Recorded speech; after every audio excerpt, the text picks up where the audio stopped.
Setelah Febri Adriansyah mengundurkan diri dan ditetapkan sebagai tersangka, Jaksa Agung menunjuk Rudy Margono sebagai pelaksana tugas Jaksa Agung Muda Tindak Pidana Khusus atau Jampitsus.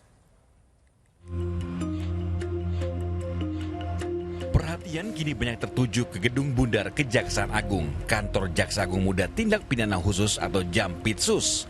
Pergerakan berita terasa cepat usai polisi melakukan penggerebekan di beberapa tempat, termasuk penggerebekan rumah mewah di Sentul yang ditemukan hampir setengah triliun rupiah dan 74 batang emas.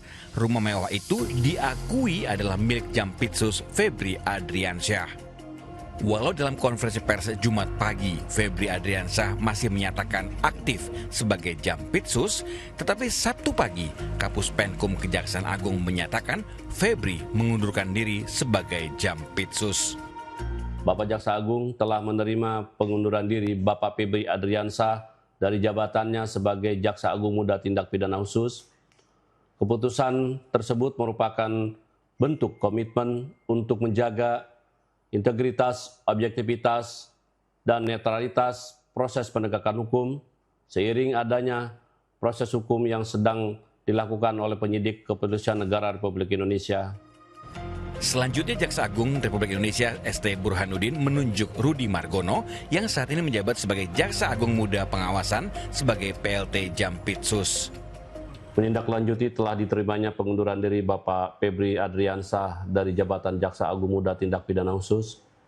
Bapak Jaksa Agung telah menunjuk Dr. Rudy Margono yang saat ini menjabat sebagai Jaksa Agung Muda Pengawasan untuk melaksanakan tugas sebagai pelaksana tugas Jaksa Agung Muda Tindak Pidana Khusus. Menanggapi hal ini, Komisi 3 DPR yang membidangi hukum mendatangi Kejaksaan Agung untuk memastikan proses hukum berjalan lancar. Yang pertama, Komisi 3 mengambil inisiatif memastikan kasus yang kemarin ini banyak diberitakan bisa berjalan dengan di koridor hukum dan diusut tuntas secara hukum. Yang kedua, kami juga ingin memastikan tidak adanya ekses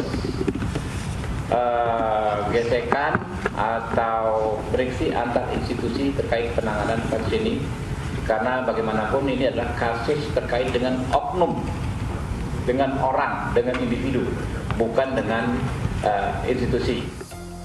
Dalam pertemuan ini, PLT Jampitsus Rudy Margono memastikan bahwa kasus korupsi batubara, Asabri, dan Krakatau Steel akan ditangani sesuai prosedur hukum. Berkenaan pada sore hari ini, kami secara formal akan menerima penyerahan penanganan perkara 3 perkara yang hari ini sebagai bentuk komitmen agar ada percepatan, profesionalisme, dan sinergi dalam penanganan.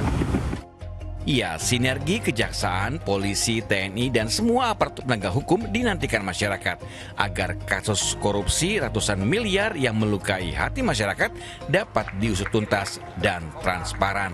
Polisi, jaksa, kompak. Tim MTek Media melaporkan.